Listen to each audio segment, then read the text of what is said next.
వదలండి వదలండి, ఎవరు వస్తున్నట్టున్నారు. ఎవరు వస్తే మనకేమైంది? మనం భార్యాభర్తలమే కదా డియర్. చాలే ఊరుకోండి, నేను వెళ్ళి పిల్లలకి భోజనం పెడతా. మీరు వచ్చింది ఎవరో చూసి మాట్లాడి పంపించండి. సరే సరోజా.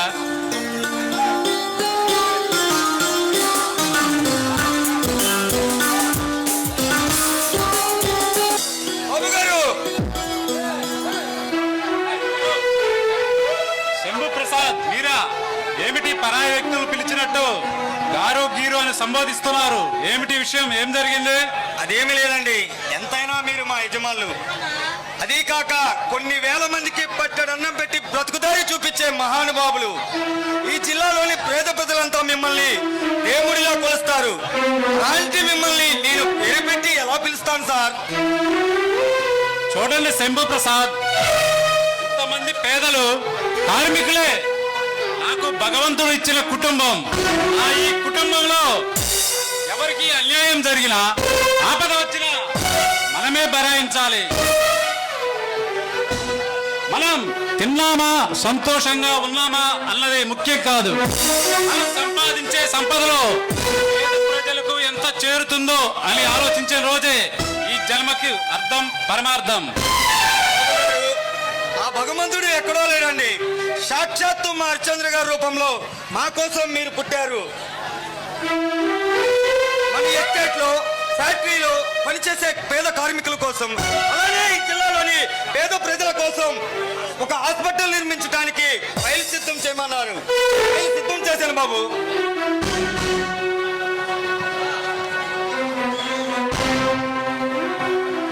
అవును శంభు ప్రసాద్, అన్ని పర్మిషన్లు అయిపోయాయి. కానీ ఆ స్థలంలో ఉన్న చెట్లను, రాళ్లను తొలగిస్తుంటే ఏం జరిగింది బాబు? ఎవరో ధర్మరాజు మనుషులట. ఈ స్థలం ధర్మరాజు గారు కొన్నారు. దీనిలో మీరు పని చేయడానికి వీల్లేదని మన కార్మికులపై చేయి చేసుకొని వెళ్ళారట. దాని గురించి ఆలోచిస్తున్నాను. బాబు, ఆ ధర్మరాజు చాలా కిరాతకుడు బాబు. డబ్బు కోసం ఇంతటి దారుణం చేయడానికైనా వెనుకాడు. ఈ కాక మనం నిర్మించబోయే హాస్పిటల్ ఎంత లేదనుకున్నా 1000 ఎకరాలు ఉంటుందండి. చూడండి శంభు ప్రసాద్, అది నేను ఆలోచిస్తున్నాను. నేను వెళ్ళి ఆ ధర్మరాజుతో ఒకసారి మాట్లాడదామని నిర్ణయం తీసుకున్నాను. విన్నాడా? సరే సరే, లేదంటే వాడికి నేనంటే ఏమిటో రుచి చూపిస్తా. వాడి దగ్గరికి మీరు వెళ్తాం ఎందుకండి? వాడే వస్తాడు కదా. చూడండి, వాడు మాటలతో వినే రకం కాదు. అందుకే నేనే స్వయంగా వెళ్ళి కలిసి వద్దామనుకున్నాను. సరేలే, మీరు భోజనం టైంకి వచ్చారు కదా, భోంచేసి వెళ్ళండి. లేదండి, ఇంటి దగ్గర భోజనం చేసి నేను ఇలా వచ్చాను. ఈ భోజనం కానివ్వండి, పడిసి వెళ్ళొస్తాను. సరోజా, సరోజా, ఏంటండి పిలిచారా? పిల్లలు భోంచేశారా? భోజనం చేశారు, పడుకున్నారు. ఇంకేంటి? నాకు అర్జెంటుగా పని ఉంది, బయటికి వెళ్ళాలి. భోజనం వడ్డించు. అబ్బా, ఏంటండి అంత ముఖ్యమైన పని? ఈ రోజు కంటే ముఖ్యమైనదా ఏంటి? సరోజా, ఆడవారు కొన్ని అడగరాదు, మగవారు కొన్ని చెప్పరాదు. సమయం వచ్చినప్పుడు నేనే చెప్తా డియర్. అది సర్లే, కానీ ఈరోజు చాలా అందంగా ఉన్నావు సరోజా. రోజు బాగోనా? ఏంటో ఈరోజు వింత వింతగా మాట్లాడుతున్నారు, చూస్తున్నా. ఇది పొగడ్తలు కావు సరోజా, చూస్తున్న కొద్దీ చూడాలనిపించే నీ కళ్ళు, దేవులపల్లి కవితల్లే నీ మాట వింటుంటే ఆ బ్రహ్మ నిన్ను నా కోసం సృష్టించి ఈ భూమి మీదకి విసిరాడా అనిపిస్తుంది. ఏమంటావు డియర్? అయ్య గారు, పెళ్లి రోజు గుర్తుగా పొగడ్తలు ఇస్తున్నారే.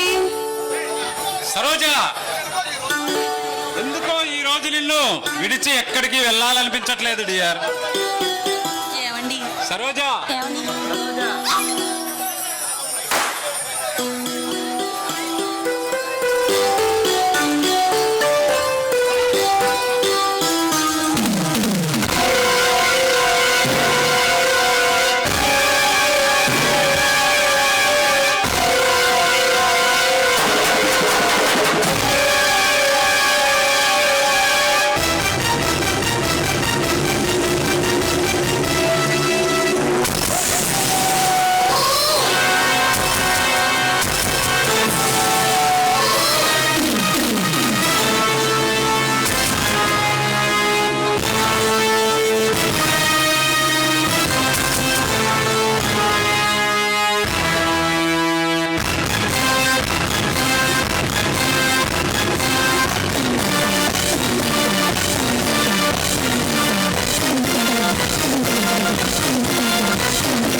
తమ్ముడు కాళీ, ఆ కాళికా మాతను అని పూజించావురా? అన్నయ్య, ఆ హరిచంద్ర ప్రసాద్ ఆత్మహత్య నిర్మాణం కోసం కేటాయించిన 50 ఎకరాలు మన సొంతం కావాలని ఆ కాళికాదేవిని పూజించా అన్నయ్య. శబాస్ తమ్ముడు శబాస్, తమ్ముడు అనిపించావురా? అన్నయ్య, ఎలాగైనా 50 ఎకరాలు మన సొంతం అవుతుందంటావా? తమ్ముడు, ఈ భూప్రపంచంలో ఈ ధర్మరాజు అనుకున్న పనిలో అసాధ్యం అనేది లేదు ఇంతవరకు. అవసరమైతే ఆ బ్రహ్మను కూడా ఈ భూమి మీదకి రప్పిస్తా, నేను అనుకున్నది సాధిస్తా. అన్నయ్య, వాడికి జనబలం ధనబలం రెండు ఉన్నాయన్నయ్య. జనబలం ధనబలం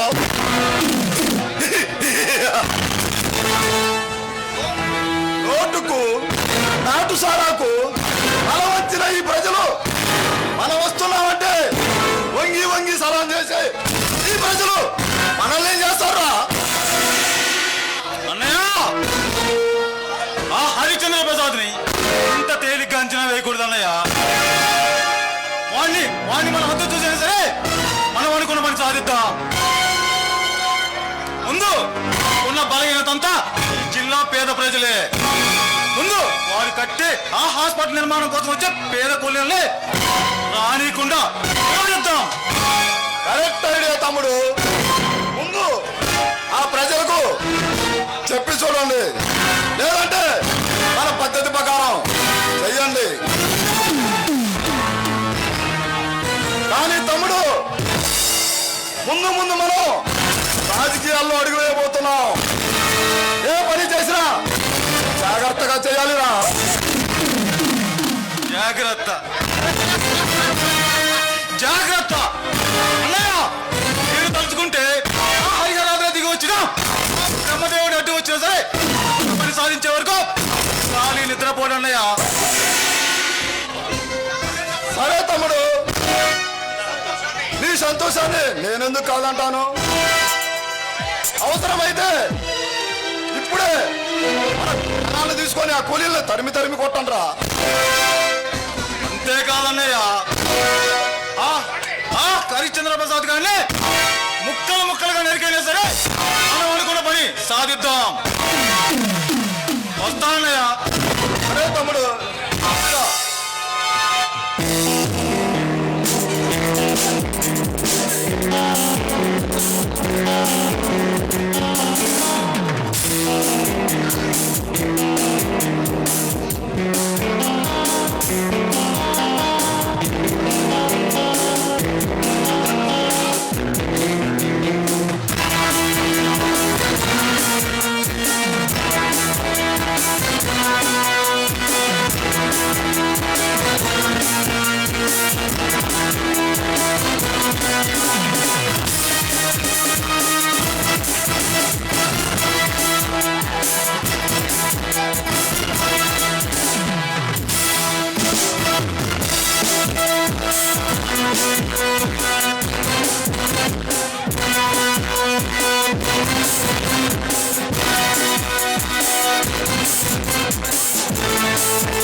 నన్నే పేరు పెట్టి పిలుస్తున్నావు. నీ భూమి మీద నీకు బ్రతకాలం లేదా? హరిశ్చంద్ర ప్రసాద్ కాదురా, నాయకర్ హరిశ్చంద్ర ప్రసాద్. నువ్వేమని ఈ రాష్ట్ర ముఖ్యమంత్రివా లేదా ఈ దేశ ప్రధానమంత్రివా? ఆవేశపడకు హరిశ్చంద్ర ప్రసాద్, అది కూడా త్వరలోనే నెరవేరుస్తా. రాబోయే అసెంబ్లీ ఎలక్షన్ లో ఈ నియోజకవర్గంలో సీటు సాధిస్తా, ఎమ్మెల్యేగా గెలిచి చూపిస్తా.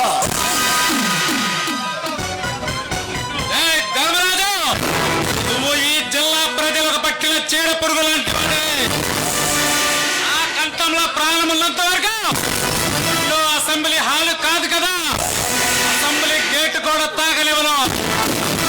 ఏయ్, ధర్మరాజు, నేను తలుచుకుంటే నీకు డిపాజిట్ కూడా రాకుండా చేస్తా. ఆపు నీ కవిత ప్రసంగం. ఇంతకు నా ఇంటికి వచ్చిన పని ఏమిటో చెప్పు, లేదంటే ఎలా వచ్చావు అలాగే వెళ్ళిపో. కనీసం ప్రాణాలతోనే బయటపడతావు. ఏయ్, ధర్మరాజు, నేనెందుకు వచ్చానో నీకు బాగా తెలుసు. నేను తలపెట్టిన పేద ప్రజల హాస్పిటల్ నిర్మాణ పనులకి అడ్డు తగిలి చేసుకున్నావు. అది నీకు మంచిది కాదని చెప్పడానికి వచ్చా. హరిశ్చంద్ర ప్రసాద్, ఇది పాత డైలాగు. కొత్తగా వేరేది ఏమనుంటే చెప్పు. నా ఇంటికి వచ్చి అన్నే హెచ్చరించి వెళ్తుంటే చూస్తూ ఉండడానికి నేనేమన్నా కొండమీటి మోహన రంగాన్ని అనుకున్నావా? మెగాస్టార్ చిరంజీవిని అనుకున్నావా? పవన్ స్టార్ పవన్ కళ్యాణ్ అనుకున్నావా? గాంధీజీ అంతా మంచివాడిని కాదురా నేను. వచ్చి రత్తు తాగే శశిని. ఏయ్, ఆపరా, ఆప. నువ్వు రక్త పిచ్చాచాలమైతే ఆ రక్త పిచ్చాచాలకే మాంత్రికులు లాంటి వాళ్ళే. ఏయ్, ధర్మరాజు, విను. ఈ రోజు నుండి, ఈ క్షణం నుండి, ఇప్పటి నుండి నువ్వు కానీ, నీ తమ్ముడు కాళీ కానీ, నీ అనుచరులు కానీ ఆ హాస్పిటల్ వైపు కండెత్తి చూస్తే డ్రెస్ లేకుండా చేస్తా. ఏయ్, ధర్మరాజు, ఈ పేద ప్రజల కోసం తలపెట్టిన మహత్తర కార్యాలను అతిక్రమిస్తే రుద్రునాయ్, ఆల రుద్రునాయ్, ఒప్పులు సింహాలాయ్, నీకు యమపాశం అంటే ఏమిటో రుచి చూపిస్తా. ఆల్ రైట్, వ్యవహారం ఇంతదాకొచ్చినాక ఆలస్యం ఎందుకు? హరిశ్చంద్ర ప్రసాద్, మర్యాదగా ఆ 1000 ఎకరాలు నాకు కావాలి. ఈ స్టాంప్ పేపర్పై సంతకాలు చేయి, లేదంటే ఇక్కడే కుమారుని చావుతొస్తావు నా చేతిలో.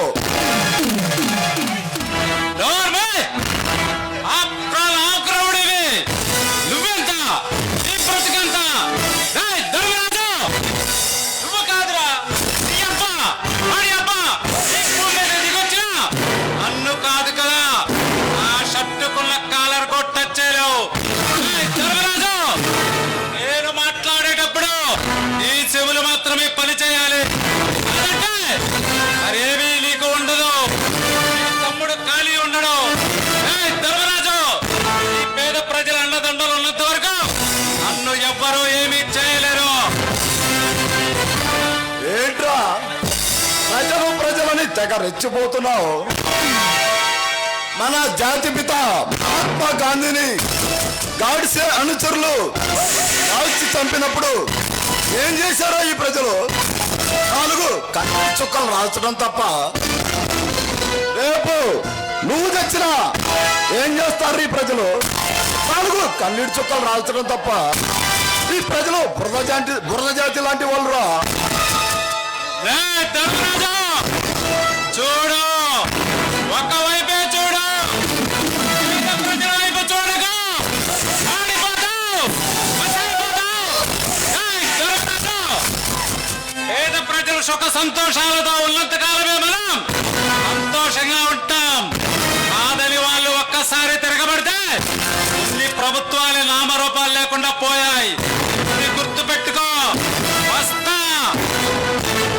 హరిశ్చంద్ర ప్రసాద్, నువ్వు రావటానికి పోవటానికి నీ అత్తగారిని అనుకున్నావా? మందిరం.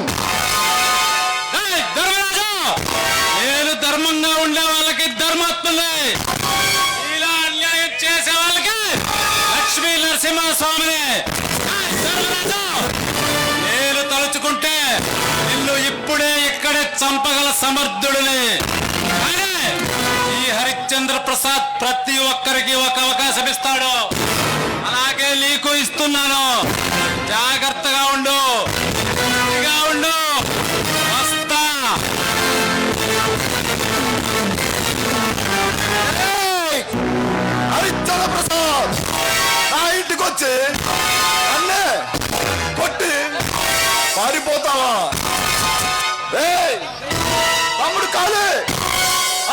ప్రసాద్ గారు అని ఇంటికి వచ్చి నన్ను మన మనుషుల్ని కొట్టి ఆడిపోయారా.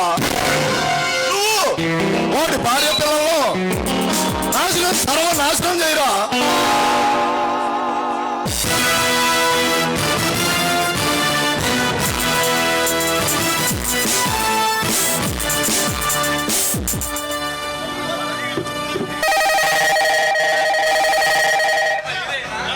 తమ్ముడు కాళీ ఎక్కడున్నావురా? హరిశ్చంద్ర ప్రసాద్ గారు మనల్ని నన్ను మన మనుషుల్ని కొట్టి అయిపోయారా. నువ్వు ఎక్కడున్నా వాడిని వాడి భార్యని పిల్లల్ని సర్వనాశనం చేయరా.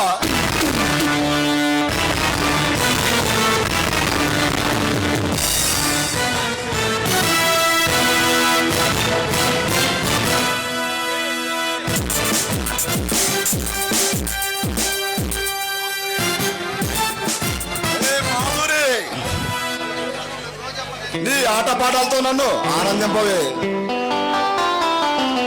ప్రతికారంతో రగిలిపోతున్నా నన్ను నీ ఆటపాటాలతో ఆనందింపజే. కమా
Thank you.